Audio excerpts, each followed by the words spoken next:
तो आज हम शुरू करते हैं अपनी नेक्स्ट क्लास जो है एसिड क्लोराइड। कल का हमने एसिड अमाइड कंप्लीट कर दिया है, आज हम एसिड क्लोराइड को पढ़ते हैं।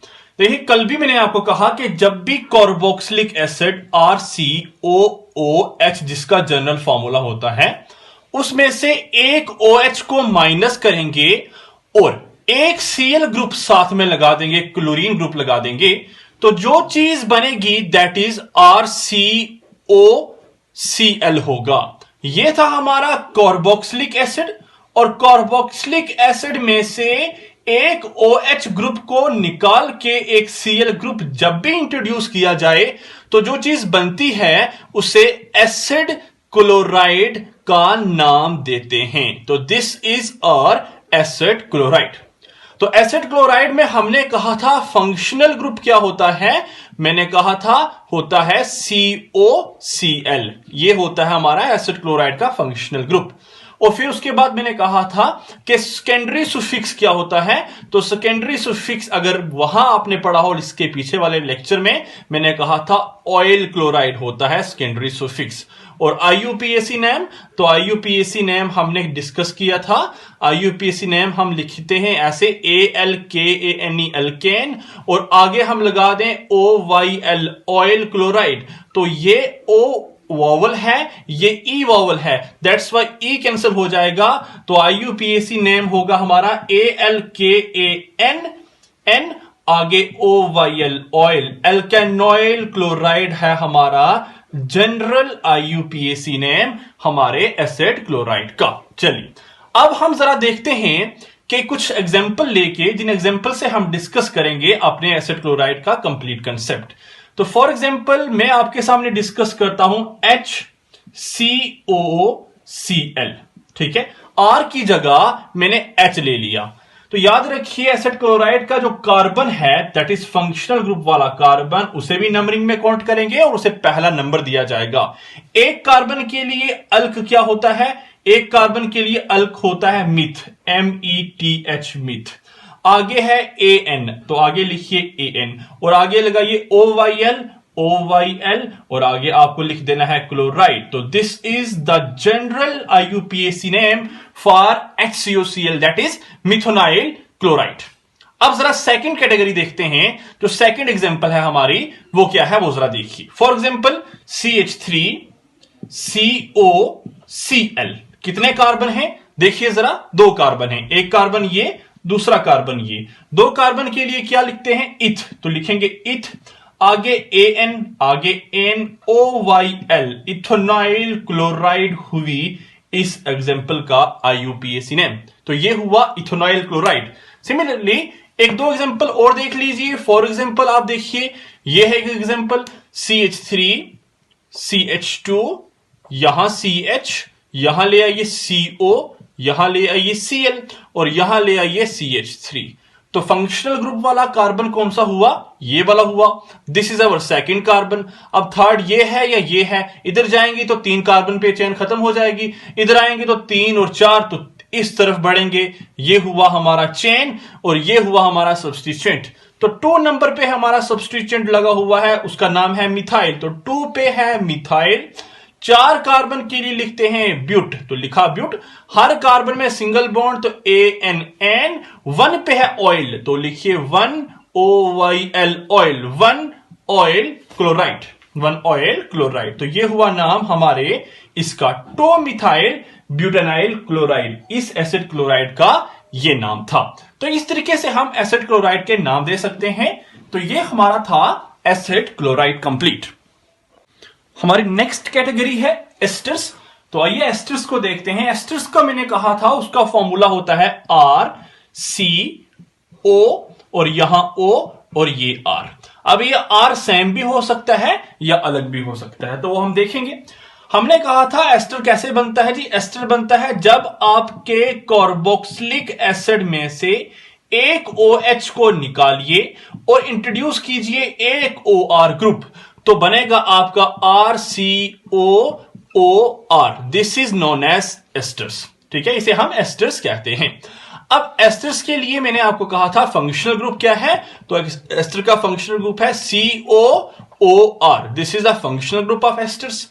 मैंने कहा था उसके लिए एक सेकेंडरी सुफिक्स लिखते हैं, वो क्या लिखते हैं, मैंने कहा था अल्काइल, फिर बीच में मैंने कुछ डैश लिखी थी, फिर मैंने कहा था एल्कोनेट, एल्कोनेट, ठीक है, ओएट बोला था मैंने, ये तो पूरा नाम हो गया, ओएट बोला था, OATE, ओएट, अल्काइल, आगे डैश में ओएट।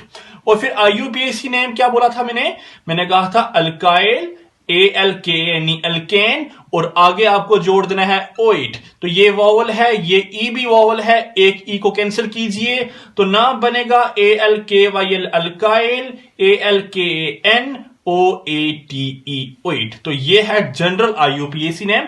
आइए एग्जाम्पल को डिस्कस करते हैं जिससे ये IUPAC नेम हमारा पूरा का पूरा क्लियर होगा। देखिए for example, this is our CH3, CH3 ले लिया, दिस इज आवर CO, ये O है, ये O है, यहां R की जगह भी CH3 ले रहा हूं। देखिए जरा, फॉर एग्जाम्पल इस CO के इस तरफ आपको देखना है कितने, एक R है, इसके इस तरफ देखिए कितने कार्बन हैं, इस तरफ एक कार्बन था, इस तरफ दो कार्बन है, एक कार्बन ये, एक कार्बन ये, तो ये दो कार्बन वाला R है, ये एक कार्बन वाला R है, ठीक है, आपको दिखाई दिया, एक दो कार्बन वाला R, एक कार्बन वाला R।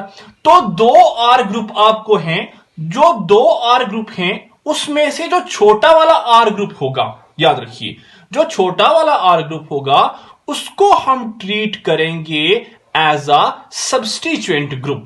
छोटे वाले R ग्रुप को आप अल्काइल मानेंगे, छोटे वाले R ग्रुप को अल्काइल मानेंगे और बड़े वाले R को एल्केन मानेंगे। तो छोटा वाला R ये है, एक कार्बन वाले R को क्या बोलते हैं, मिथाइल, तो आप लिखेंगे मिथाइल, लिख लिया आपने मिथाइल। अब दो कार्बन वाला R है, दो कार्बन वाले R को क्या लिखते हैं, एल्केन लिखते हैं, एल्क में कौन सा एल्क है, इथ है, तो ETH, इथ। और आगे क्या है, AN, आगे है AN, आगे क्या है, E कैंसिल हो गया तो आगे OAT लगा दीजिए, OATE, तो इसका नाम है मिथाइल इथोनेट।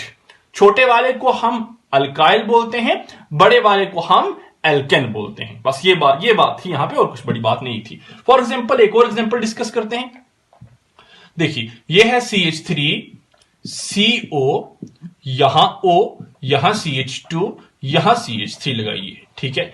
तो देखिए इस तरफ क्या है, इस तरफ ये R है, इस तरफ ये R है, ये छोटा वाला R है जिसको एक कार्बन वाला है, ये 1 2 3 कार्बन वाला है। तो छोटे वाले R को अल्काइल बोलते हैं। कौन सा अल्काइल है, ये मिथाइल है, एक कार्बन वाला मिथाइल।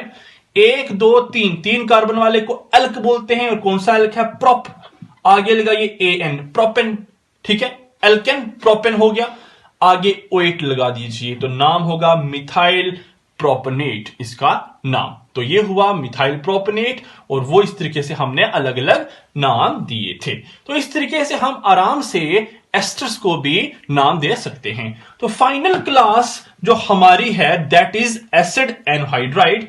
आइए एसिड एनहाइड्राइड को डिस्कस करते हैं। बड़ा छोटा सा कंसेप्ट है उसका, इतनी बड़ी बात है नहीं।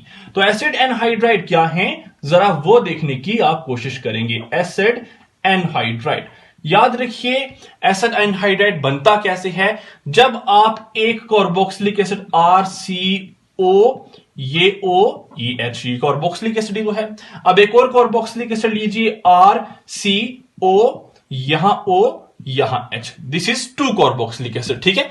जब आपने 2 कार्बोक्सिलिक एसिड लिए, अब इन 2 कार्बोक्सिलिक एसिड को कंडेंस किया, आपस में जोड़ा, जोड़ने से एक H यहां से, एक OH यहां से, तो क्या निकला, एक H और एक OH, that is a molecule of water यहां से रिलीज होगा, ठीक है।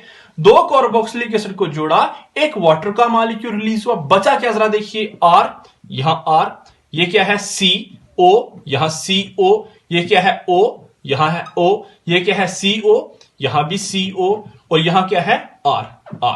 This is our acid anhydride, इसे हम एसिड एनहाइड्राइड बोलते हैं। जब 2 कार्बोक्सिलिक एसिड के molecule, 2 molecule of carboxylic acid को हम आपस में जोड़ेंगे, कंडेंस करेंगे, a molecule of water release होगा, result in the formation of acid anhydride. और उसका फॉर्मूला ये है। इसे हम कितने आर हैं, ये एक और दो आर हैं, तो लिख दीजिए एक आर। चलिए एक आर लिखिए, ये क्या है, CO, यहां CO, ये RCO एक टाइम, ये RCO दो टाइम, तो क्यों ना इसे ऐसा कर दूं RCO टू टाइम, और ये क्या है आगे O। This is the general formula of acid anhydride. अब इसका नाम कैसे देते हैं, कोई बड़ी बात नहीं है। फॉर एग्जाम्पल देखिए कैसे नाम दिया जाता है। For example this is HCOOH, एक कार्बोक्सिलिक एसिड का मॉलिक्यूल, HCOOH दूसरे कार्बोक्सिलिक एसिड का मॉलिक्यूल, आपस में जोड़ेंगे, एक H एक OH बाहर, दैट इज वाटर मॉलिक्यूल बाहर, तो बचेगा क्या, HCO, यहां एक O है, यहां CO है, तो यहां CO है, यहां H। ये क्या है जरा, एक कार्बन वाला कार्बोक्सिलिक एसिड क्या होता है, मिथेनोइक एसिड होता है ना, तो ये है मिथेनोइक एसिड, ये है हमारा मिथेनोइक एसिड। और ये क्या है, ये है हमारा मिथेनोइक एनहाइड्राइड। बस मिथेनोइक एसिड की जगह आपने लिख देना है मिथेनोइक एनहाइड्राइड। अच्छा, for example this is CH3COOH, this is CH3COOH, तो ये दो कार्बन वाला है, एक दो कार्बन वाला कार्बोक्सिलिक एसिड क्या होता है, इथेनोइक एसिड, तो इसका नाम इथेनोइक एसिड। आपस में जोड़ेंगे, एक वाटर का मॉलिक्यूल जब भी रिलीज होगा तो बनेगा CH3CO, यहां O, यहां CO, CH3, तो ये है इथेनोइक एसिड और इसका नाम होगा इथेनोइक एनहाइड्राइड। तो इसका नाम है इथेनोइक एनहाइड्राइड। तो ये है हमारा एसिड एनहाइड्राइड का नोमेनक्लेचर, और किस तरीके से एसिड एनहाइड्राइड को हम नाम देते हैं और कैसे वो बनता है। तो यहां तक हमने 4 डेरिवेटिव्स पढ़े आपने कार्बोक्सिलिक एसिड के। अब इसके बाद हम थोड़ा सा एक दो टॉपिक बचता है, हमारा सब यूनिट खत्म हो जाएगा, नेक्स्ट सब यूनिट शुरू करेंगे। Thank you.